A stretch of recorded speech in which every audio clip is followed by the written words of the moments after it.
שלום לכולם, קוראים לי אסף יוסף כהן, ואני המייסד והמנהל של כלי ראשון. אנחנו בסרטון הזה רוצים להדגים את היישום של הדיילינה, הפעם על עץ, אפשר לשים אותה גם על בטון ועל פלסטיקים ואפוקסים ומתכות.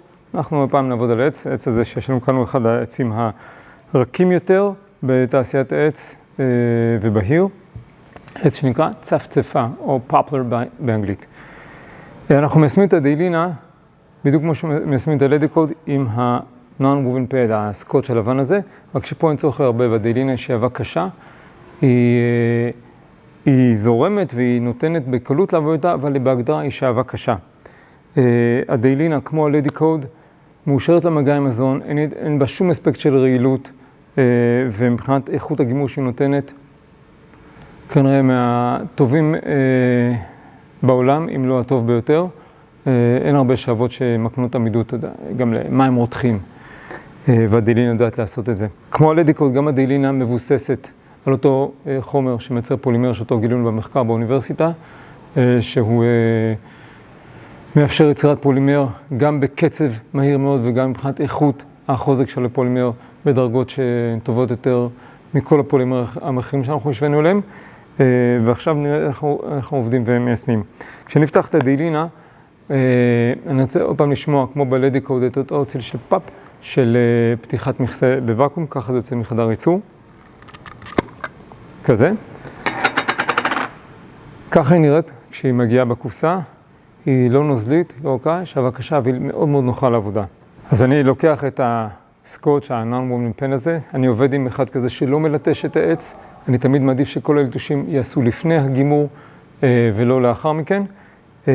ואני גם דואג שהעץ יהיה נקי, לאחר שבאתי אותו לרמת הליטוש שנחוצה לנו. ואני עכשיו רוצה לדעת על מה אני עובד, וזה חשוב. אם אני עובד על עץ שקיבל כבר לדיקוד, אז אני חייב לדעת שהלדיקוד כבר יתפלמר. כי לדיקוד, כמו שמנים אחרים בשביל להתפלמר, זקוק לחמצן מהאוויר, בשביל לייצר את הפולימר, והדיילינה אוטמת. אז אני רוצה לדעת שעברו מספיק ימים מאז היישום האחרון של הלדיקוד, בשביל שנוכל ליישם את הדיילינה, כדי שהיא לא תפגע פה בפולימריזציה של הלדיקוד. ואם זה מיושם ישירות על עץ, אז אני פשוט מיישם ללא כל התניה מוקדמת. אבל אני כן ארצה לשים לב מבחינת התנועות של היד, ואני אסביר את זה. אני לוקח מהדיילינה עם הסקוץ', בסדר? זה יחסית הרבה חומר. אם אני עובד על עץ שלא ראה לדיקוד לפני, וזה פשוט עץ בתולי, כמו שיש לנו במקרה הזה, אני אתחיל כמו עם הלדיקוד בתנועות סיבוביות, ולאחר מכן תנועות לאורך הסיבים. אם יש כבר לדיקוד, פולימר של לדיקוד, על פני העץ, אני עובד אך ורק בכיוון הסיבים, אני לא צריך לעבוד בתנועות סיבוביות. אז במקרה הזה, כשזה רק עץ, אני מתחיל בתנועות סיבוביות.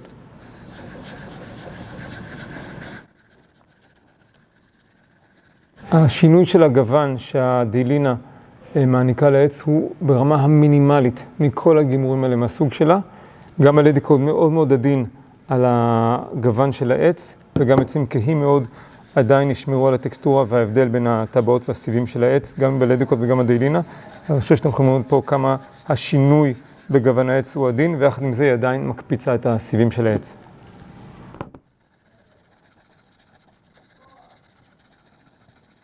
סיימתי תנועות סיבוביות, אני עובר לתנועות לאורך סיבי העץ.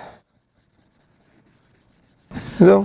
עכשיו, כמו עם הלדיקוד, גם עם הדיילינה, אני רוצה שישאר מעט עודף של חומר על פני העץ, שהעץ לא יבש כשאני אגיע להוריד עודפים מעליו, אבל לא יותר מדי עודפים, כי זה משהו שהמגבת אחר כך תוריד.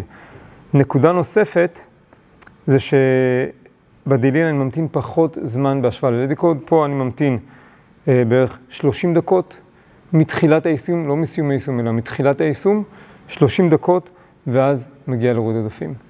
אז עכשיו אנחנו בעניין של הסרת עודפי דיילינה מעל פני העץ.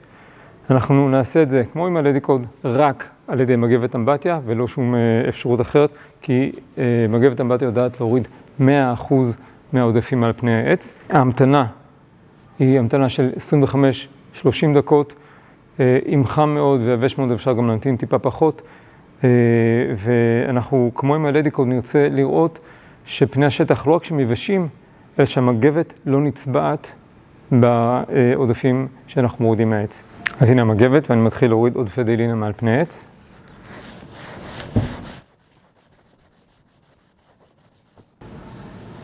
העץ מרגיש כמעט יבש, לא יבש לגמרי.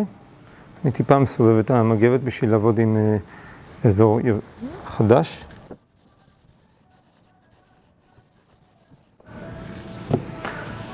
וזהו. עכשיו, כמו בפרוטוקול של הלדיקוד, גם בפרוטוקול של הדיילינה, אנחנו מדברים על 2 שכבות.